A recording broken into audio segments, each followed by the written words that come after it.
Especially on hilly side roads like these. This is how high the water got around the back of the school here, and areas like this ramp and down into the basement were completely submerged. When it comes time to rebuild and recover, many people are left wondering, where do I even start? And who's here to help me? That's why many people have come here. Hopkins Family Park is a popular summer spot for many families, but this summer, it's going to start to look a lot different. I'm Brady Williams in Princeton, where locals, not this guy, say that this is the most snow they've seen in years. And it's a beautiful day for a swim here in Evansville, and there's sure to be plenty more like it as the summer goes on. 17-year-old Jesse Herron says he was working on his boat when his dad ran out of the garage. And he said run, and everything was just blowing, man. The storm came in an instant and ripped the top of his garage away. Security footage showed what happened next. Took off running, I got hit by a roof, and then I crawled, dude. I crawled, first thing I seen was underneath the boat, and I crawled as fast as I could underneath that boat. His puppy hid under the porch, his dad in what was left of the garage. The storm was over by the time I got underneath the boat. It only took seconds to leave Jesse with his belongings scattered and his head in pain. So how you feeling today? I feel like I got hit by a roof. Herron says he has a concussion. Dude, I got stitches here. From a metal rod that was sent flying. Stitches here. From the roof. Took a big old chunk out of my arm. Herron says now it's time to let his body make some repairs so he can repair his home. With destruction on this scale and devastation this widespread, it can be hard to move out of the shock of what's happened. But that's what many people are being asked to do. And many people are rising to the occasion to help them. There's nothing left of Dawson Springs. I don't know what they're going to do, if people are going to rebuild or move out, but I mean, all I can say is the people's helping us. Thank you. Sam Offit was home with his fiancée, Annette Moore, as the tornado struck his neighborhood. And I've always been the type, well, it's my time to go, it's my time to go. And this time, she said, let's go to the bathroom. And I just didn't say a word. I just stood up, walked to the bathroom. I guess God was telling me to get up and walk in there. The two of them covered their heads with pillows, while just a block away, many of his neighbors lost everything. It seemed like my house just done this, and it went down. We got nothing compared to some of these people, and we thank everybody who's been out here. Yes. But this is awful. Tonight, the couple are without power and low on food. And like many, they stopped by as more of the people of Dawson Springs took it upon themselves to cook some food.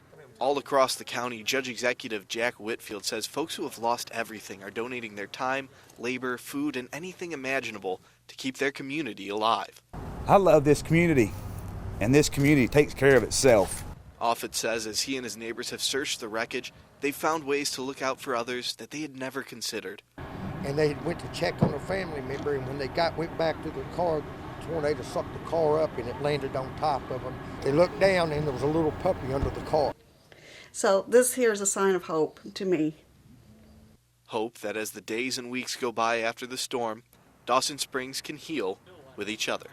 And this community has come back together. And that really makes me feel good. It's kind of like they're scattered out, but it's come back together. And when we see these people showing up, first responders and all, that was such a good feeling to know that we were covered, that we're all Americans still standing.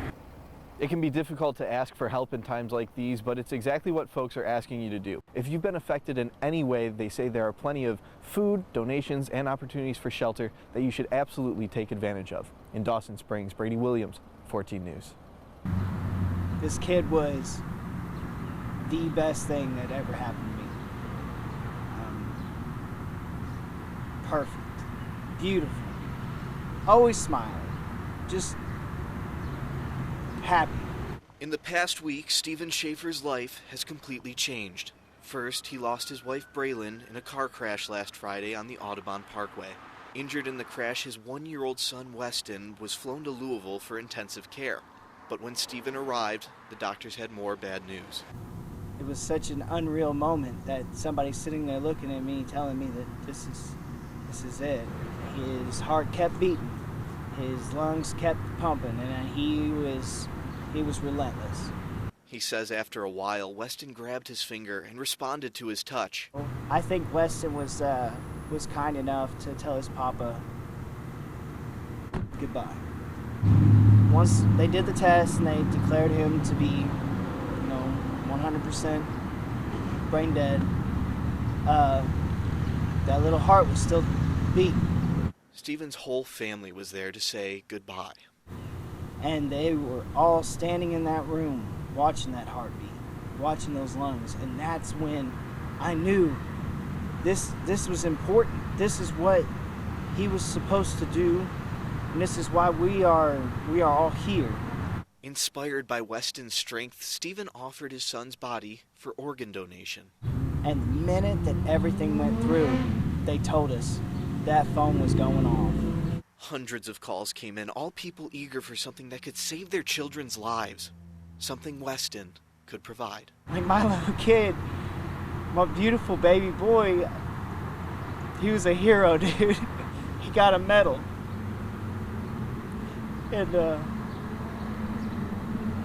it's the second highest honor that just a civilian can get. It was this beautiful medal. And they wanted to let us know that your son's a hero. Weston's donations have already helped 37 children. More are on the way. We get to this. We could smile. We can be proud. We can be happy.